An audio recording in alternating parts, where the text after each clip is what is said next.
Merhaba arkadaşlar. Bugün sizlerle elimde gördüğünüz gibi patlıcan yemeği yapacağız. Patlıcan musakka. Nunu usulü patlıcan musakkayı. Hadi gelin bir de benim tarifimden dinleyin. Bize patlıcan musakka için gereken şeyler 5 tane patlıcanla yapacağım ben bugün. 5 tane patlıcana şöyle kaç grammış? Ben dana eti kullanıyorum. Yarım kilo dana eti şu şekil. Kilosu 17 euro. Biraz pahalı. 2 soğan. 1 diş sarımsak. Karabiber. Kırmızı pul biber, acılı veya acısız. Konsantre tomat yani salça. Bakacağız. Nasıl çok salçalı seviyorsanız salçalı, az seviyorsanız az koyarsınız. Tamamen size bağlı. Yağ oranı da tamamen size bağlı. Ben nasıl yağsız yapabilirim size bugün onu göstereceğim. Ve olmazsa olmaz tuz. Şimdi başlayalım patlıcanlarımızı soymakla. Bunun için ben şurada bir tane poşet alıyorum çöp için. Patlıcanlarıma pijama gibi doğruyorum. Sizin en sevdiğiniz sebze ne? En çok hangi yemeği seversiniz? Ben patlıcana bayılıyorum. En sevdiğim yemeklerden biri diyebilirim.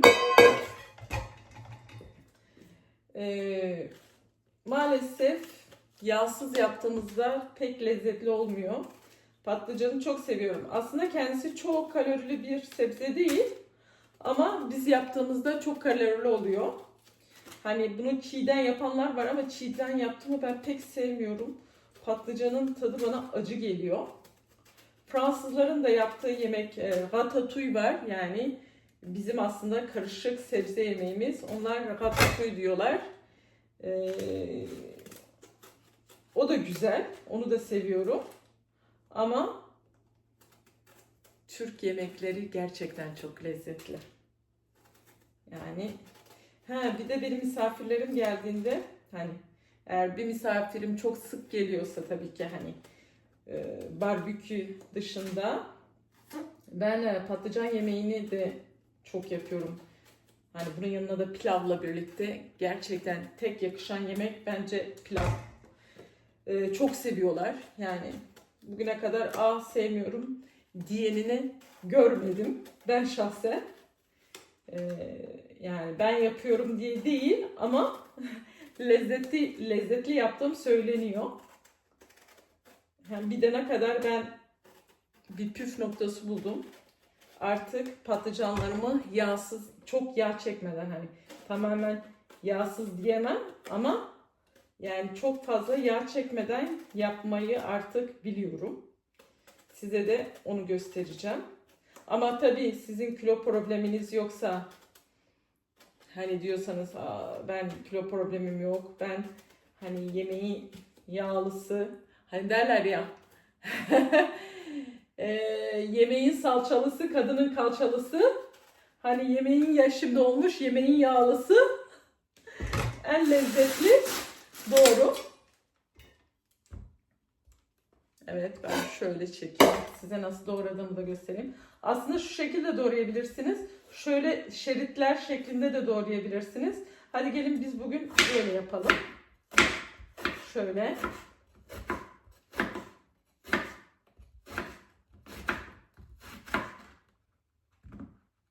Şunu da şöyle yapayım. Bilmiyorum görüyor musunuz? Şöyle yuvarlak şeklinde doğradım. Şimdi hepsini hiç zaman harcamadan şöyle şunu atayım. Hop. Şu şekil. Evet. Bir de yani misafirleriniz geldiğinde aslında bana göre ağır bir yemek. Yani ağır dediğim hani kalori açısından yağlı, yağsız açısından değil. Yani yapımı zahmetli bir yemek. Ama dediğim gibi eskiden daha fazla ben vakit harcıyordum. Tavada kızartıyordum. Tavada kızart tek tek. Ondan sonra onların yağlarını süzdür. Gerçekten büyük bir işti. Ama şimdi artık hiç inanın uğraşmıyorum. Bir de biliyorsunuz ben çalışan bir kadınım.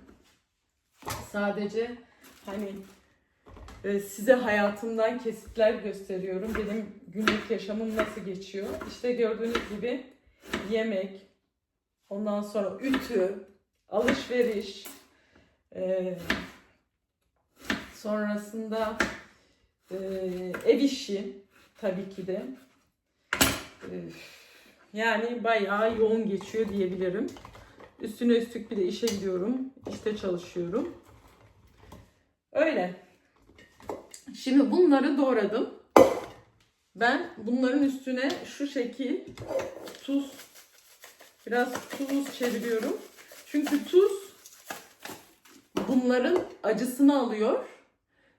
Sonra suda bekletiyorum. Hani inanın 5 dakika bekletmeniz bile yeterli. Hani zamanınız varsa yarım saat bekletin ama benim öyle bir zamanım yok. 5 dakikada yetiyor. Bunu suda bekleteceğim. Sonra güzelce yıkayacağım. Ondan sonra da diğer yapım aşamasına geçeriz.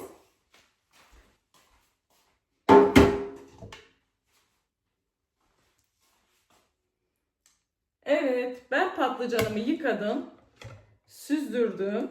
Şöyle. Şimdi benim airfryer'ım var. Eminim hepinizin evinde şu an airfryer vardır. Eğer airfryer'ınız yoksa siz fırında bu şekli fırında yapabilirsiniz. Eğer diyorsanız ki hani ben yağsız kullanmak istiyorum. Fırında yağlı kağıt serin. O yağlı kağıdın üstüne patlıcanlarınızı dizin. Üstüne benim yapacağım şekil. Şurada geliyorum hemen. Şöyle bir aparatım var. Ben de bunun gene şeyinden almıştım. 1 euro veyahut da 50 centti. Ben airfryer'ın altına şöyle yağlı bir kağıt koyuyorum her zaman. O yağ alta geçmiyor.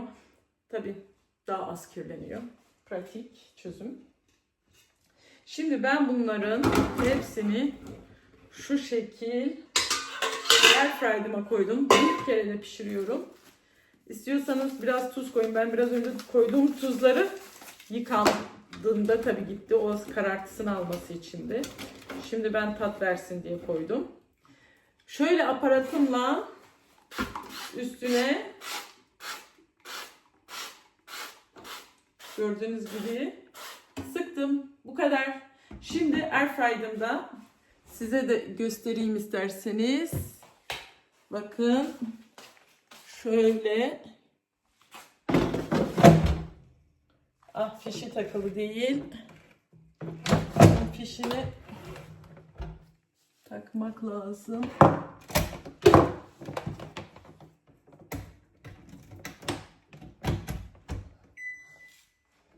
Evet, taktım. Şu şekil. Ben balık, gördüğünüz gibi tavuk. Ben kızartma patates bölümünü seçtim. Çünkü bu da sonuçta kızartma. Çalıştırıyoruz. Şurada ayarı var 185. Ben 20 dakikada 200 derecede istiyorum. Çünkü hızlı kızarması lazım. Hem daha güzel kızarır hem de hani o koyduğum yağı bile çekmez. Püf noktaları. Evet, şimdi böyle ayarımızı da yapalım. Ben selpak kağıtları çok seviyorum çünkü çok pratik, çok da hijyenik olduğuna inanıyorum. Bir kere de yağ, sil, at. Hadi gelin şimdi devamına bakalım. Ayarımızı da yaptık. Evet, şimdi soğanlarımızı koyalım.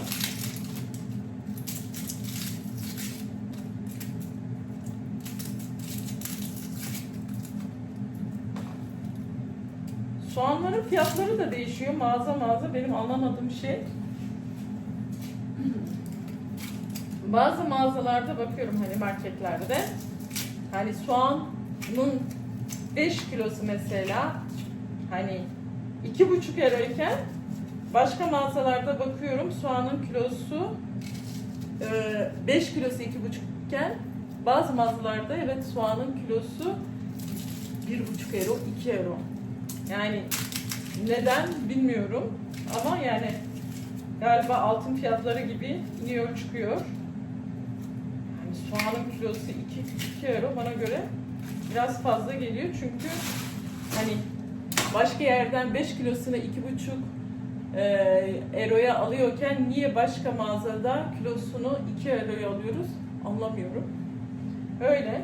Burada gerçekten sarımsak da aynı şekil. Sarımsağın kilosu 6-7 euro. Bazı yerlerde 10 euro yani. Gerçekten yani düşünebiliyor musunuz? Et kadar yani fiyatı var. Buradaki et fiyatları da Türkiye'ye göre farklı. Bilmiyorum. Sizin memlekete göre nasıl? Et sizin memlekette ucuz mudur, pahalı mıdır? Bana söylersiniz. Evet, soğanlarımı şu an kestim. Onları şöyle küçük küçük doğrayacağım.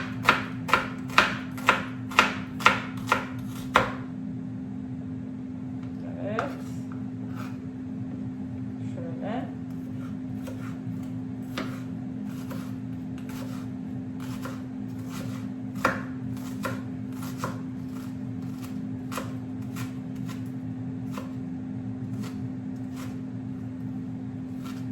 Patlıcanlarım da kızarıyor.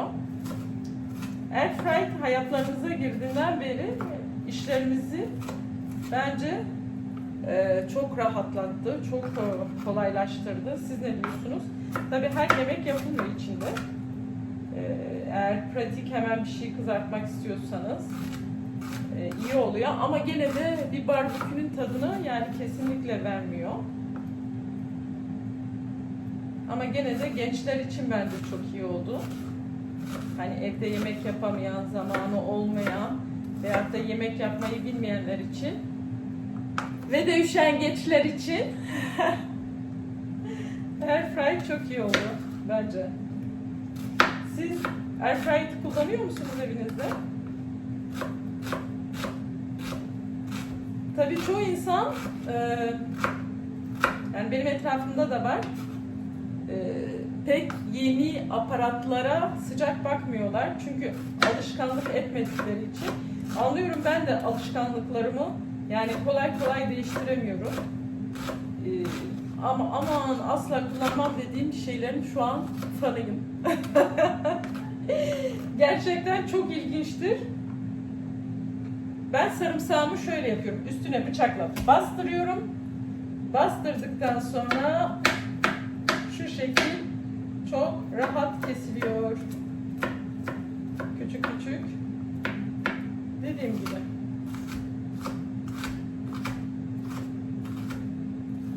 Tabii benim hiçbir iddiam yok yani yemek konusunda. Ben iyi yaparım, ben aşçıyım. Benim öyle iddialarım yok. Sakın yanlış anlamayın.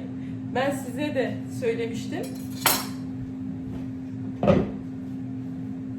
Benimkisi bu usulü.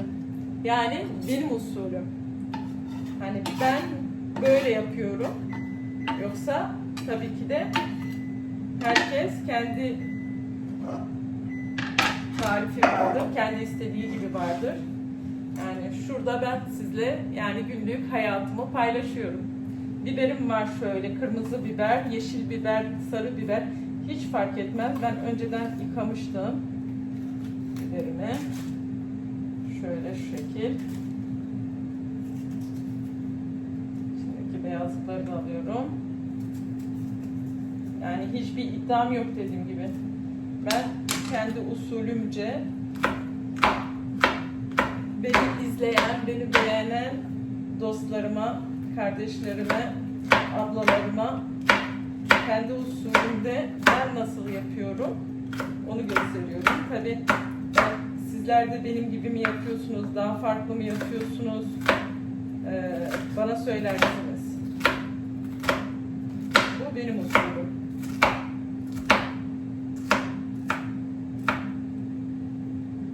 tabii etrafımda arkadaşlarım benim yemeklerimi beğenir. İşte bu kadar. Hepsini doğradıktan sonra tencereme koydum. Tenceremde bunu hiç yağ koymadan şöyle bir 4-5 dakika kavuracağım. Soğanımızı, biberimizi koyduk. Şu şekil kapağımızı kapattık. Hiç yağ koymadan yaklaşık bir 3-4 dakika kavuracağız. O arada ben de gördüğünüz gibi etimi, dana eti, yarım kilo kemiksiz. Tabii kemiksiz, kemikli siz bilirsiniz ama benim tercih ettiğim tür bu tür. Kemiksiz ve de yağsız çünkü patlıcanlarımız zaten yağlı olduğu için ben yağsız kullanmayı tercih ediyorum.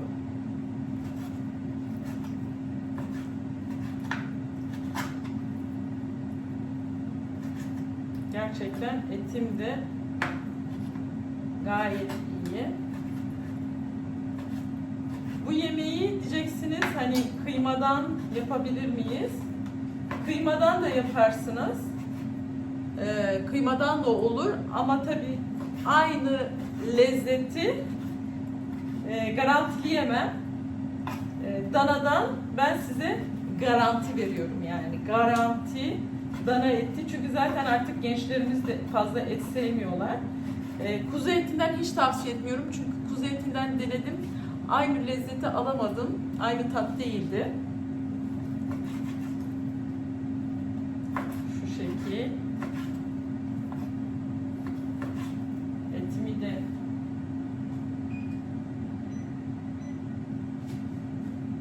yaparken ben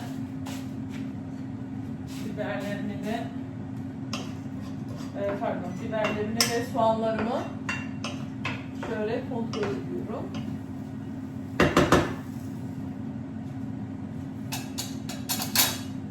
Hiç yağ koymadım henüz.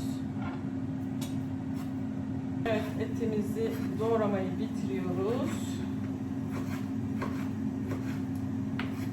İsterseniz siz daha küçük kesersiniz. İsterseniz daha büyük parçalar halinde bırakabilirsiniz. Ama gayet uygundur. Evet, ben şu an soğanlarımı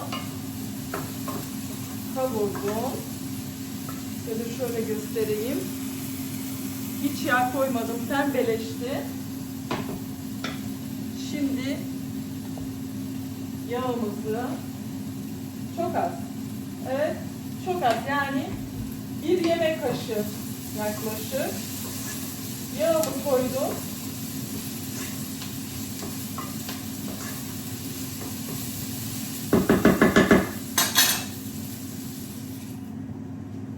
Ve etlerimi de atayım içine bari. Etlerle birlikte kavurmaya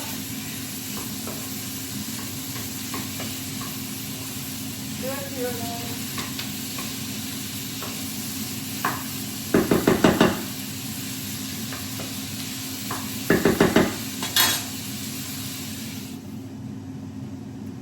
Bir de unutmayın, tam söyleyecektim, airfryer'ım çalmaya başladı.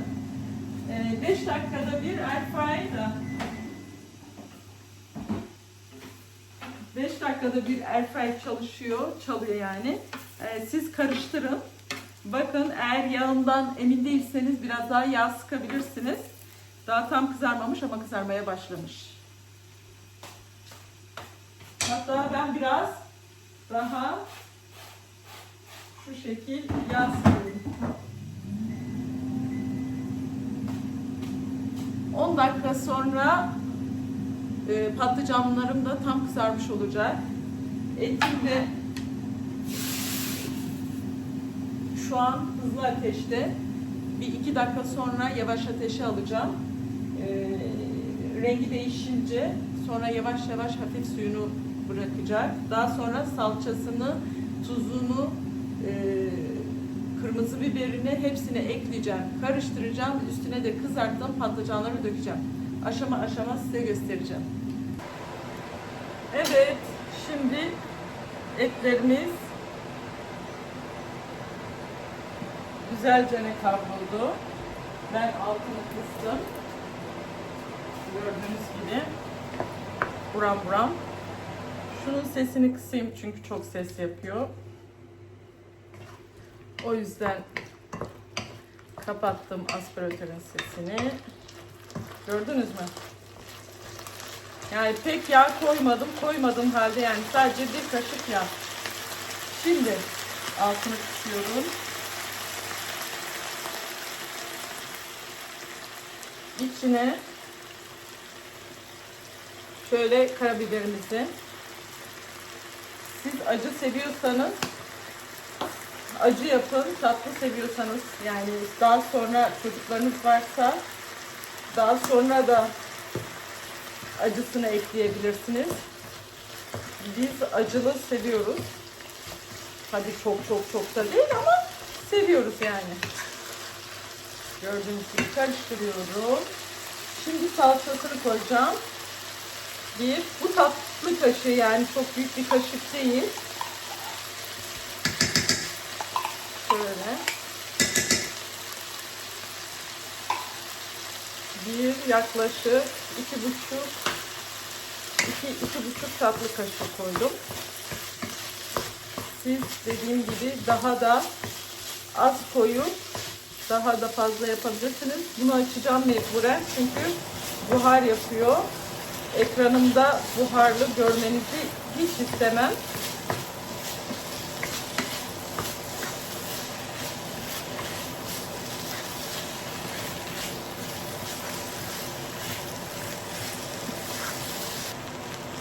Sıcak su da koyabilirsiniz, ılık su da koyabilirsiniz. Maalesef ben unutmuştum kaynatmayı. O yüzden ılık su koyuyorum. Şöyle. Çünkü bu kaynayacak. Suyu azalacak. Şu şekil.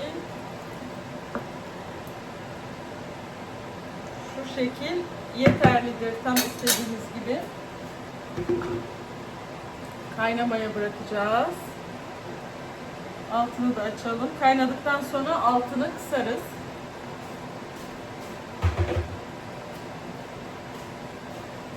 Evet, kaynamaya başladıktan sonra gördüğünüz gibi kaynamaya başladı. Altını kısacağım. Buraları gelin toparlayalım. Daha sonra yanına bir de pilavımızı yapalım. Hadi bakalım.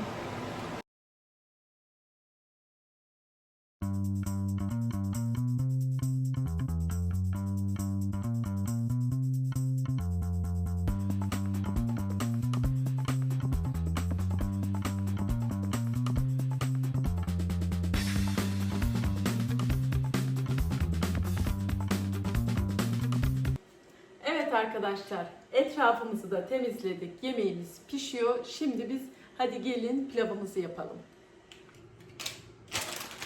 Pilavımızı yapmaya başladık. Şöyle basmati pilavımız var. Şöyle şehriyem var. Maalesef ben şöyle göstereyim. Ben paketini çöpe attığım için size paketini gösteremeyeceğim.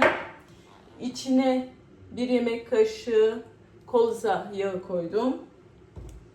Şu an içine koydum. Ve de şehriyemizi kavuruyoruz. Tereyağını hemen koymuyorum. Tereyağı da koyacağım içine. Ama önce bir şehriyede bunların kızartılması lazım.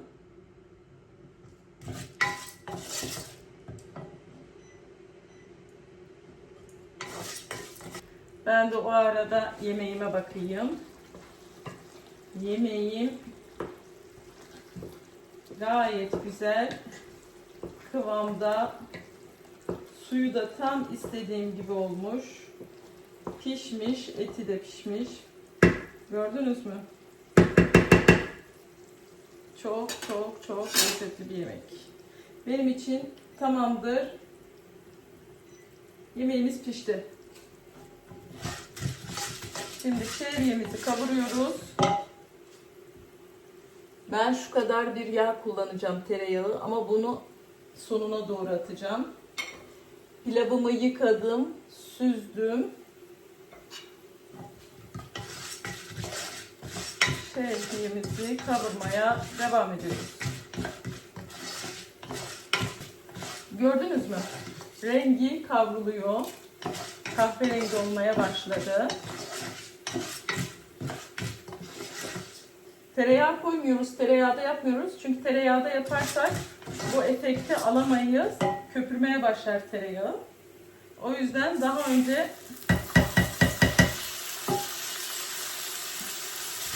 ayçiçek yağında kızartıyoruz. Şimdi içine pirincimi attım. Biraz kavuruyoruz. İçine nasıl söyleyeyim?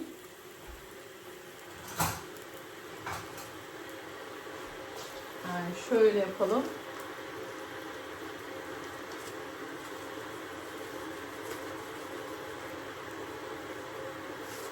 Bu yemek kaşığı, ama bunun yarısı işte. Bir tatlı kaşığı biz diyelim. Bir tatlı kaşığı tuz ilave ediyorum. Ben küçük tencerede yapıyorum çünkü biz 2 kişiyiz. Muhtemelen bunu bile bitiremeyeceğiz. Yarına kalacak. Ertesi gün yenen yemek bence daha lezzetli oluyor. Yani aynı zamanda ertesi günü içinde yemeğin var olmuş oluyor. Stoklamış yapmış oluyorum.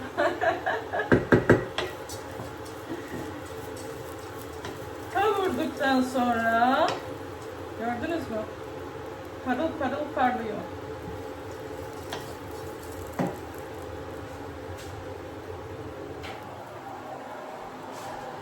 Üstüne ılık veya sıcak suyumuzu koyacağız.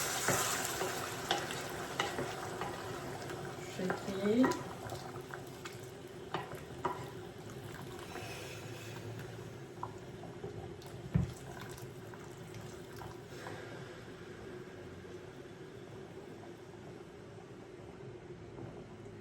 Yeterli. Yani hafif geçmesi yeterli olacak. Ben kısıyorum. Benimkisi 19'da yanıyor. 19'u şu an 8'e getirdim. Hatta 7. Şöyle kaynamaya bıraktık. Pilav yapımı da bu kadar kolay. Evet arkadaşlar, yemeğimiz pişti. Pilavımızı üstüne şöyle, görüyor musunuz? Böyle. Nasıl görünüyor? Çok iştah açıcı değil mi? Çok da lezzetli, emin olun. Yaparsanız çok memnun olurum. Eğer yemeklerimi denerseniz yorumlara da fikrinizi belirtirseniz çok memnun olurum. Bütün dostlarıma buradan selam olsun. Kendinize iyi bakın.